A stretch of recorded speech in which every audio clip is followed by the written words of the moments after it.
This is a really enjoyable time of the show for me because it's my very own cousin Chester, and he's forever coming up with some of the most fantastic tunage. Saves me going out there listening to all the gems because cousin Chester picks those little cherries and gives them out to us. So without further ado...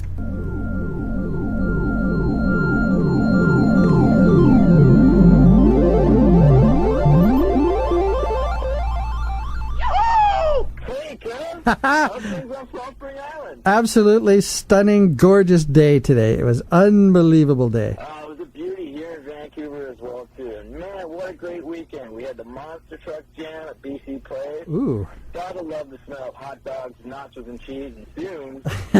Yes, indeed, folks. That's a staple of life. And, of course, there was the Super Bowl Sunday. You know, I'm impressed how long a football game can last. That game took all afternoon, so I guess that's why it's a good reason to make a party out of it, eh? Well, it took, 3.5, 4 hours for the Super Bowl to play, and we know the game's only 60 minutes long. That's true. Well, congratulations to the New York Giants for turning the tables at the last 6 minutes of the game. Oh, my gosh. Yes, well, a lot of people, a lot of money, and a lot of bets got swapped around in the last end of that. But, you know, I think that's the attraction of that caliber of professional sport. As you know, I'm a Canuck guy. That's the only sport that I watch. Although I might get into a little play-by-play with the local soccer team. We'll see how that goes. It is truly a drama of life within 60 minutes, is it not? True, yeah. I'm a sports enthusiast, and I love the sport of the game, the thrill of it, where anything could happen, and it's anybody's game until the final buzzer rings or the final whistle blows, you know? Yes, indeed. Yeah, that's life, you know. Don't give up hope. One more for the Gipper. Get together. Teamwork. Blah, blah, blah. All those things, you know, that all works. True that. And I've actually got something else I can tell the listeners about. There's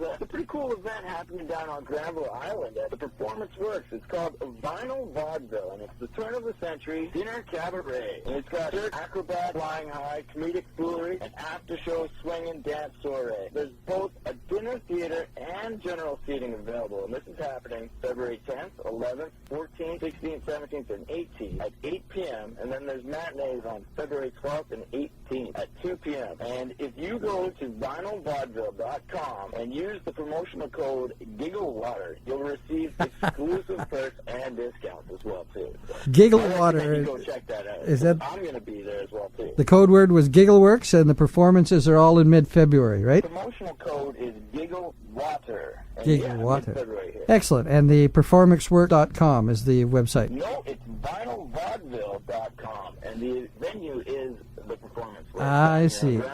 Vinyl Vaudeville, however that might be spelled. Search for it on Google, ladies and gentlemen. You will find it. Well, that's a good lead. I don't think I'll be in your neck of the woods, but if I am, I'm going to look that up. Check it out. If you're not able to come down, well, you'll be able to listen to Homegrown and get taken away with some beauty music. That's what I got for you today, cuz. What do you got? I have the Warped45s. You know those records that maybe you left out in the sun there and they kind of got a little warped? Well, turns out they became a band. Who knew?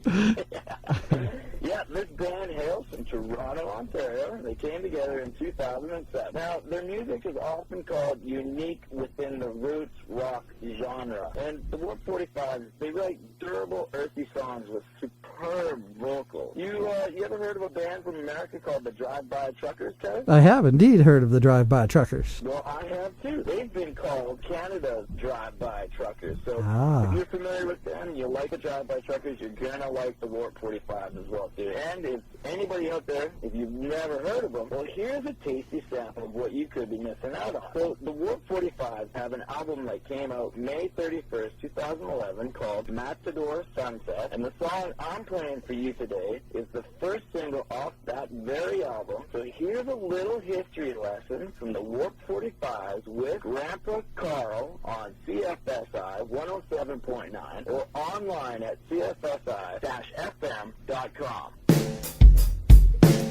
This is a song about my great-grandfather, Carl Kennedy. Carl was a rum runner during Prohibition.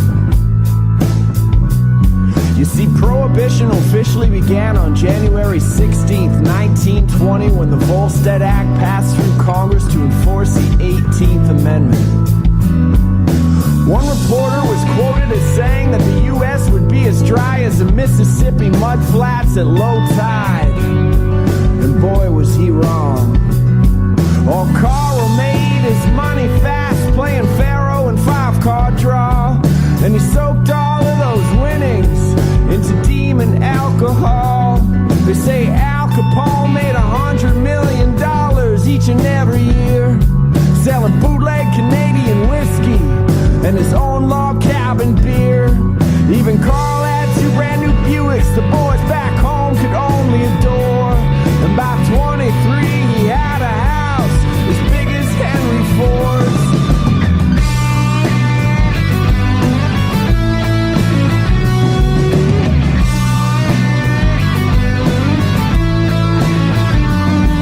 All the purples ran that river and everything east of the 31. So don't you dare go alone out there without a fast boat and a gun. What old Carl could earn in a week, what a good fisherman could earn in a year. So he kept on running that whiskey, and he kept on running that beer. It's just a mile across the river, and it's the same thing coming back. But even Al Capone left that water alone, he was smart enough for that. Oh, Grandpa Carl Kennedy, you take those bottles down across the Detroit River, boy, and don't you make a sound. If the Coast Guard catches up to you, you set that boat ablaze, and you hope to hell that you don't drown in those frozen Erie waves.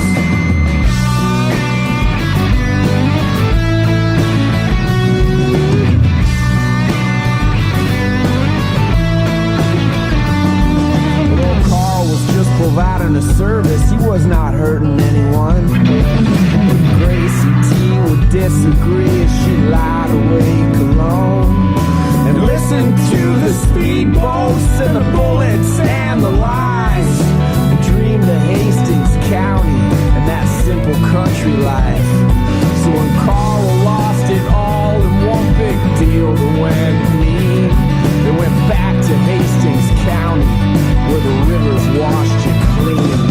Oh, Grandpa Carl Kennedy, you take those bottles down across the Detroit River, boy, and don't you make a sound. If the Coast Guard catches up to you, you set that boat ablaze, and you hope to hell that you don't drown in those frozen Erie waves.